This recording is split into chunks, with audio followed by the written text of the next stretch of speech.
Bonjour à tout le monde, je m'appelle Lisa Apavou et je travaille pour The Acquire Institute. Aujourd'hui, je vais vous présenter comment on va analyser des échantillons d'eau avec la technique de filtration sur membrane.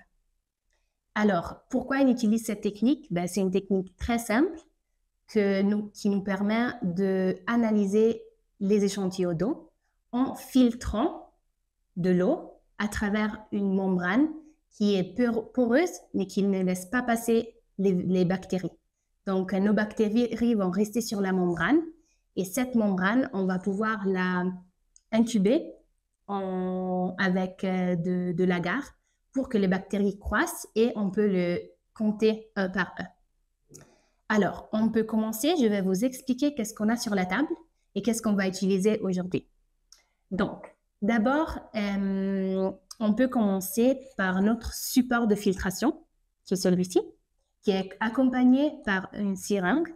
Et la seringue va nous permettre de filtrer l'eau et la faire passer à travers notre membrane. Les membranes sont ici. Après, on a les godets, par là. On a notre boîte de pétri qui sont ici. C'est des boîtes de pétri qu'on appelle Compact Dry. Et elles sont très pratiques parce qu'elles ont un agar qui est sèche et qu'on doit réhydrater pour les bactéries, pour que les bactéries se nourrissent de cet agar. Finalement, on a aussi une pipette et puis des embouts à pipette par ici. Et pour nous aider à déplacer la membrane, on a aussi une pince.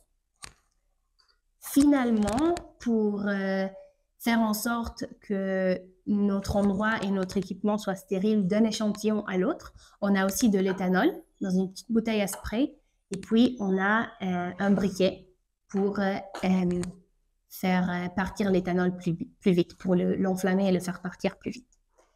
Alors, je pense qu'on peut commencer. Premièrement, on va faire en sorte que notre table, elle soit bien désinfectée. Donc, on va juste sprayer un peu d'éthanol et on va le passer par la table. Et on va le faire entre chaque échantillon qu'on va analyser. Okay. Après, on veut faire en sorte que notre système de filtration soit aussi stérile. Donc là, on va sprayer avec un peu d'éthanol et même notre pince doit être stérile. Donc, on va la sprayer aussi avec l'éthanol. Pour faire en sorte que l'éthanol s'évapore, on va le enflammer. Donc, on commence par ici. Et on enflamme le tout.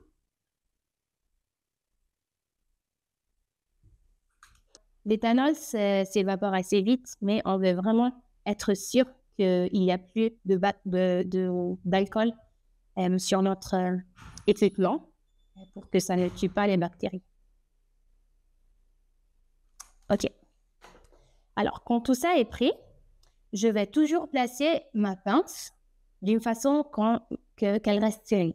Donc, ce que je vais faire, je vais la placer comme ça et elle ne touche rien, comme ça qu'après, je peux la réutiliser. Quelque chose de très important aussi, on va aussi stériliser nos mains. On va mettre l'éthanol sur mon banc et faire en sorte qu'on a notre masque. Alors, je pense que là, on est presque prêt pour partir. On va commencer par analyser le premier échantillon d'eau. Alors, les échantillons d'eau viennent dans un sachet d'échantillonnage. C'est normalement un degré de prendre une glacière. Pour cette vidéo, je les ai juste placés sur notre table. Et le sachet d'échantillonnage a écrit le ID, donc le nombre unique de chaque échantillon d'eau. Et ça, c'est très important. Donc, je vais le poser à côté de moi ici. Et juste pour être sûr que mes mains sont toujours stériles, ce que je vais faire, je vais bien encore me désinfecter. Alors, on va commencer par prendre notre filtre à membrane que je vais ouvrir. Alors, on fait attention à ne pas toucher le filtre. Et quand vous l'ouvrez, vous vous rendez compte que le filtre a un petit film bleu. Et donc, il y a deux parties, une partie blanche et une partie bleue. Alors, le filtre en soi, c'est la partie blanche. Et la partie blanche a aussi un quadrillage dessus.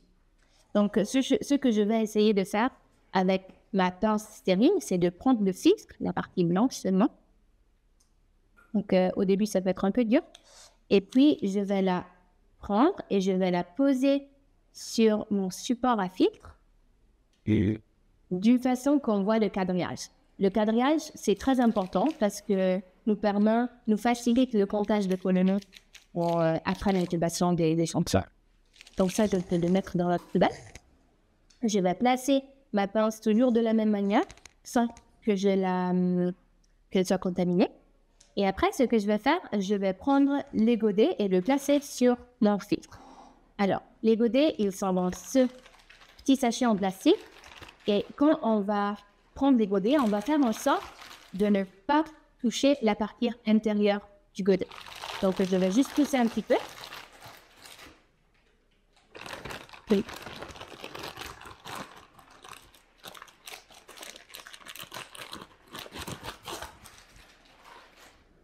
Comme je vous ai dit, on va vraiment faire en sorte de ne pas toucher la partie intérieure parce qu'on pourra contaminer l'échantillon d'eau. Mais on le garde par l'extérieur et puis on le place sur notre support à filtre. OK. Donc là, on est tout prêt. Peut-être vous ne le voyez pas depuis la vidéo, mais ce godet, il a des petites marques pour le volume d'eau qu'on va verser. Il y a 20, 50, 100 millilitres. Pour nos échantillons, on va essayer toujours de filtrer 100 millilitres, la ligne tout au long. Mais quand, par exemple, un échantillon est turbide et la couleur elle est très marron, on peut aussi essayer de filtrer 50 ou 20 millilitres. Alors, on peut prendre notre échantillon. Comment on va l'ouvrir? Vous voyez qu'il y a des parties extérieures en métal qu'on va ouvrir et puis on va dérouler ces parties-là. Et vous voyez aussi qu'il y a 2 petites parties blanches que vous pouvez prendre et tirer pour ouvrir l'échantillon, le sachet d'échantillonnage et pour éviter de toucher le plus possible tout ce qui pourrait aller en contact avec l'eau. Donc, dès qu'on est prêt, ce que je fais, je check toujours qu'il y a au moins 100 ml d'eau. Et pour ce faire, je peux regarder la ligne sur le sachet d'échantillonnage. Et je vais enlever, je préfère les garder comme ça, je vais enlever quelques petites gouttelettes d'eau pour rincer la partie que je vais utiliser pour mon échantillon. Après ça, je vais verser et je vais vraiment regarder que l'eau, elle arrive jusqu'à la ligne des 100 millilitres. OK. Quand ceci est fait, je place de côté mon échantillon. Je le garde de côté parce que je pourrais m'en servir si, par exemple, par erreur, je contamine l'échantillon, il y a quelque chose qui se passe. Donc, je le garde de côté jusqu'à la fin, jusqu'à qu'on a terminé notre analyse de l'échantillon. Bon, ouais. Attention. Là, on est prêt. On a notre eau dans notre godet.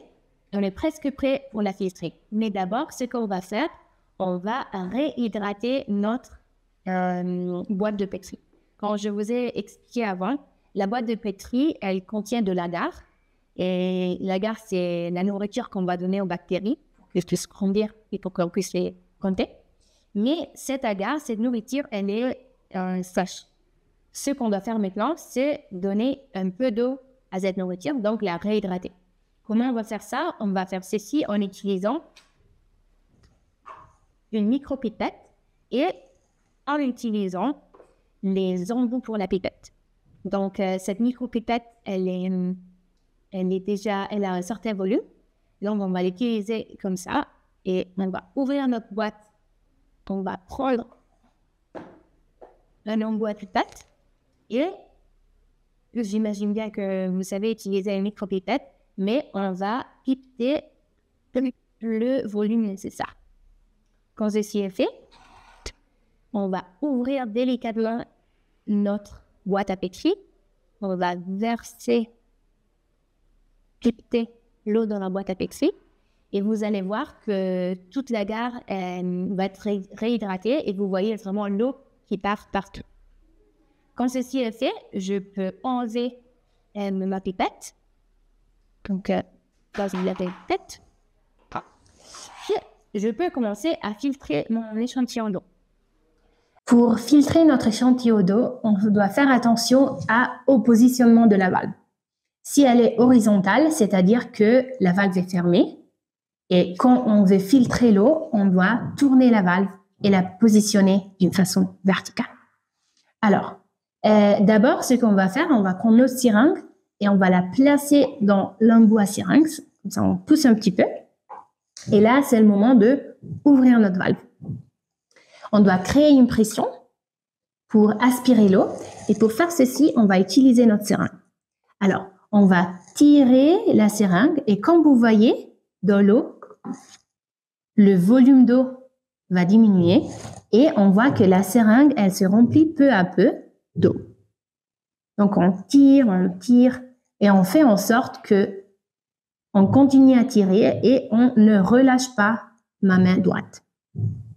Si j'ai besoin d'une pause, je peux bloquer le positionnement avec mon doigt.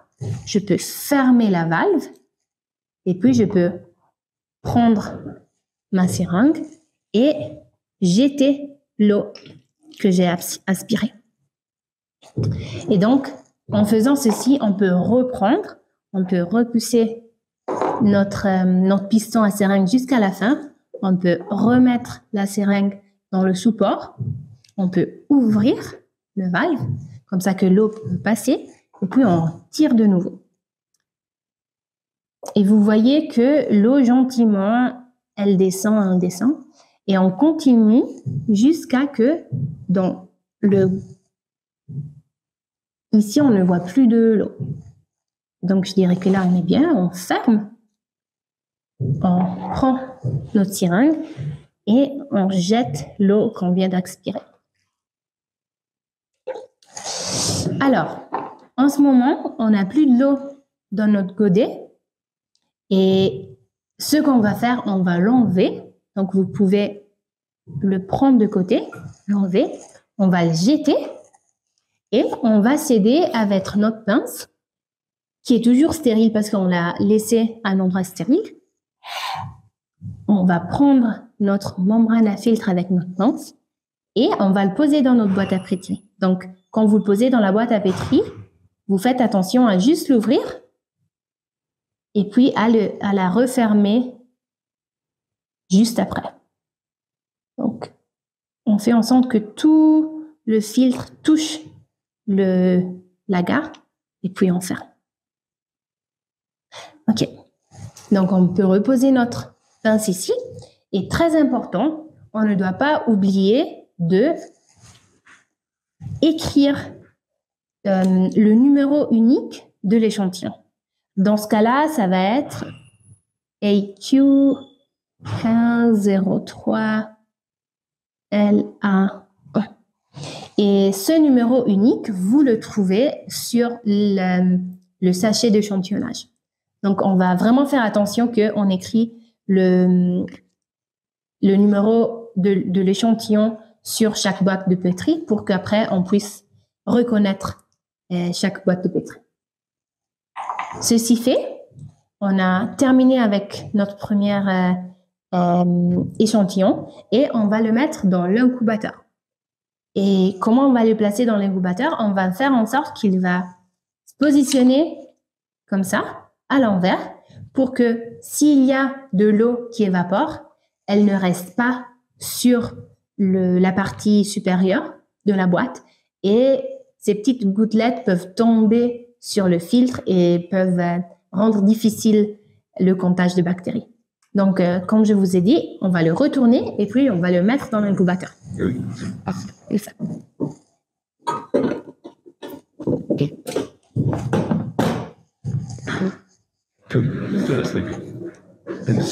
Ceci fait, on n'a pas encore terminé parce qu'on veut préparer notre table pour le prochain échantillon. Donc, d'abord, ce que je vais faire, je vais essayer de enlever toute l'eau qui est restée dans notre support à filtration. Donc, je vais mettre ma seringue, ouvrir ma valve et puis aspirer toute l'eau qui est restée. Normalement, c'est que quelques gouttelettes, mais c'est important de le faire. Donc, on peut fermer et on peut la jeter. OK. Et après ceci, ce que je vais faire, je vais déplacer le tout et je vais stériliser ma table pour me préparer pour le prochain échantillon. Ja. Ça. 4, 5, 6.